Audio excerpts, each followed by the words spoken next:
Vamos a seguir nuestro curso sobre sociedad y educación con un clip que he titulado Los puntos de referencia de los sistemas educativos.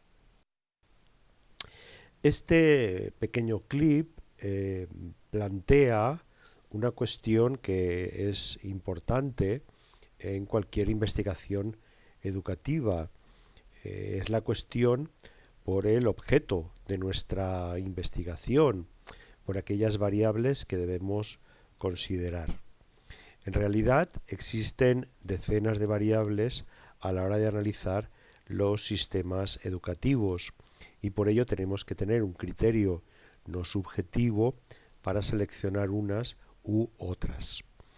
En el caso que estamos comentando, además, se produce una ampliación del concepto de educación que, como ya he explicado en los clips anteriores, por una parte focaliza los procesos de los procesos de aprendizaje y no tanto los procesos de enseñanza, y por otra parte amplía la noción de educación, incluso la determinación misma del derecho a la educación, hasta que llega a cubrir el acceso a la formación profesional y permanente.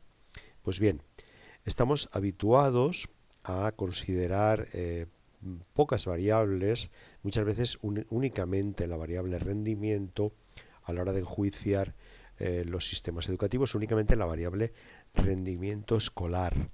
Bien, de lo que se trata en este clip es de tomar algún tipo de criterio no subjetivo para ampliar las variables a considerar. La Unión Europea establece cada 10 años una denominada Estrategia Educación y Formación que concreta el derecho a la educación y el acceso a la formación profesional y permanente en una serie de objetivos estratégicos. En la transparencia, la diapositiva, tienen la enunciación de los objetivos estratégicos de la Estrategia Educación y Formación del año 2020. Estos son, en primer lugar, hacer realidad el aprendizaje a lo largo de la vida y la movilidad, que viene a dar satisfacción a esta ampliación del concepto de del concepto de educación como educación y acceso a la formación profesional y permanente. En segundo lugar, mejorar la calidad y la eficiencia de la de la educación y la formación. En tercer lugar, promover la equidad, la cohesión social y la ciudadanía activa. Y por último, consolidar la creatividad y la innovación, incluyendo el espíritu emprendedor en todos los niveles de la educación y la formación.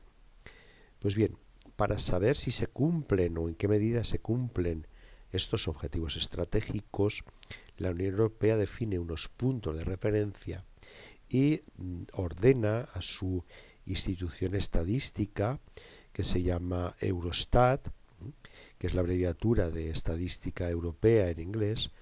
Ya digo que mandata a Eurostat para que recabe datos sobre los diversos puntos de referencia.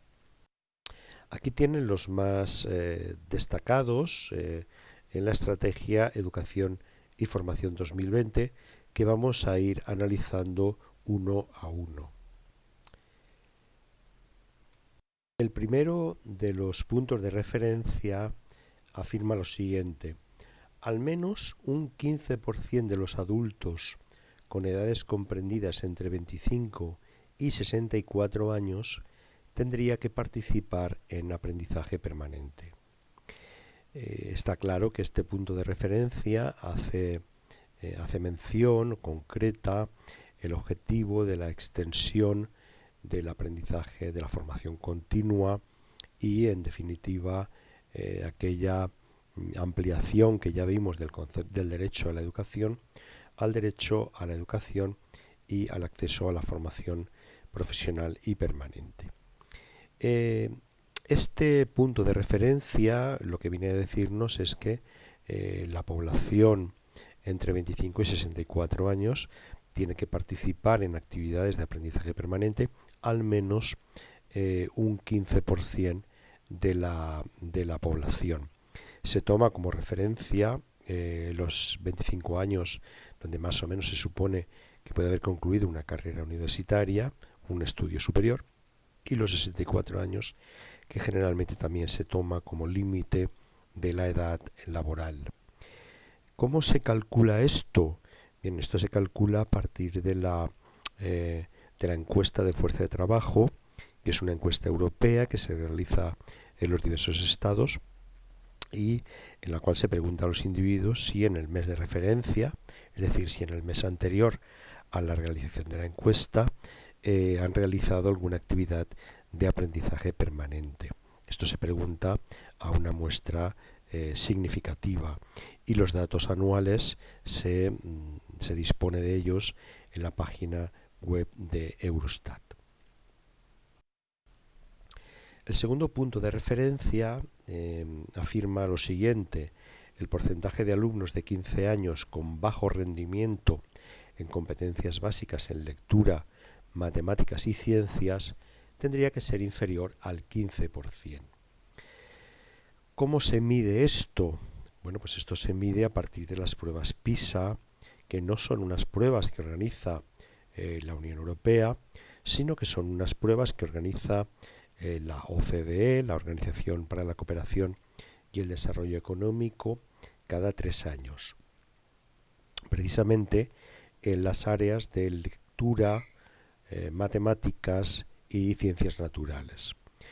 Si ustedes han consultado alguna vez los resultados de PISA, se darán cuenta que PISA ofrece unos valores en torno a 500 puntos, y esta es una puntuación convencional, realizada, digamos, dentro de la misma encuesta que se lleva a cabo. Pero hay una segunda manera de medir, que es calibrar qué grupos caen dentro de lo que se considera bajo rendimiento.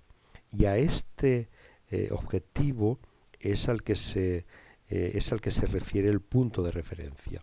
Es decir, el punto de referencia no tiene que ver con una puntuación mayor o menor, sino que tiene que ver con el porcentaje de estudiantes de 15 años que en sus respuestas se consideran de bajo rendimiento. Este es el segundo, ya digo, de los puntos de referencia. El tercero tiene que ver con la educación infantil, con la extensión de la educación infantil, y se formula del siguiente modo: al menos el 95% de los niños y las niñas entre 4 años de edad y la edad de comienzo de la educación primaria tendrían que participar en educación infantil. Lo que dice el punto de referencia no acota una franja de edad, sino que simplemente habla de los 4 años y el comienzo de la educación primaria, esto es, el comienzo de la educación obligatoria, de la escolaridad obligatoria. En el caso del Estado español, este comienzo está fijado en los 6 años, con lo que nos está diciendo el punto de referencia es que los niños y las niñas de 4 y de 5 años tienen que estar escolarizados en educación infantil al menos en el 95% del total. El siguiente punto de referencia es realmente muy importante y tiene que ser bien entendido. Afirma que el porcentaje de los que abandonan de forma prematura la educación y la formación tendría que ser inferior al 10%. Bien, por abandono prematuro de la educación, abandono educativo precoz o abandono educativo prematuro, la Unión Europea no entiende el abandono escolar. Esta es una confusión desgraciadamente muy habitual en la prensa, en los discursos políticos. Lo que entiende la Unión Europea por abandono educativo es el porcentaje de población que no cursa educación secundaria postobligatoria. Tenemos que distinguir este concepto del abandono escolar. El abandono escolar sería aquel porcentaje de población que no concluiría la escuela, esto es, que no concluiría la escolaridad obligatoria. En el caso español, que abandonarían el sistema educativo antes de los 16 años. Pero esto no es el abandono educativo. El abandono educativo es aquellas personas, se utiliza convencionalmente la franja de edad entre los 18 y los 24 años, que no cursan educación secundaria postobligatoria. En el caso español, que no cursan bachillerato o ciclos formativos de grado medio. Por ello, tenemos que entender que el abandono escolar es una parte del abandono educativo, serían aquellas personas que no concluyen la escolaridad obligatoria, pero también en el abandono educativo tenemos que añadir aquellas personas que, concluyendo la educación obligatoria, la educación secundaria obligatoria, no continúan cursando niveles superiores, no continúan cursando la educación secundaria obligatoria. Bien, en este caso, y vuelvo a decir, considerada la franja de edad entre 18 y 24 años, el abandono prematuro tendría que ser inferior al 10%. Esto se puede calcular de manera relativamente fácil comparando la población existente en esa franja de edad, recurriendo a las fuentes censales o padronales, con los estudiantes que están matriculados en esa educación secundaria postobligatoria. Por último, respecto a la educación terciaria o superior, el punto de referencia de la Unión Europea establece que el porcentaje de personas de edades comprendidas entre 30 y 34 años, esto es, personas que tengan 30, 31, 32, 33 o 34 años, que hayan completado con éxito el nivel de educación terciaria, tendría que ser al menos del 40%. Es necesario advertir que en el ámbito de la Unión Europea la educación superior o la educación terciaria no corresponde exclusivamente al nivel universitario. Es decir, la educación superior se compone de universidad o de centros educativos de formación profesional superior o de enseñanzas superiores.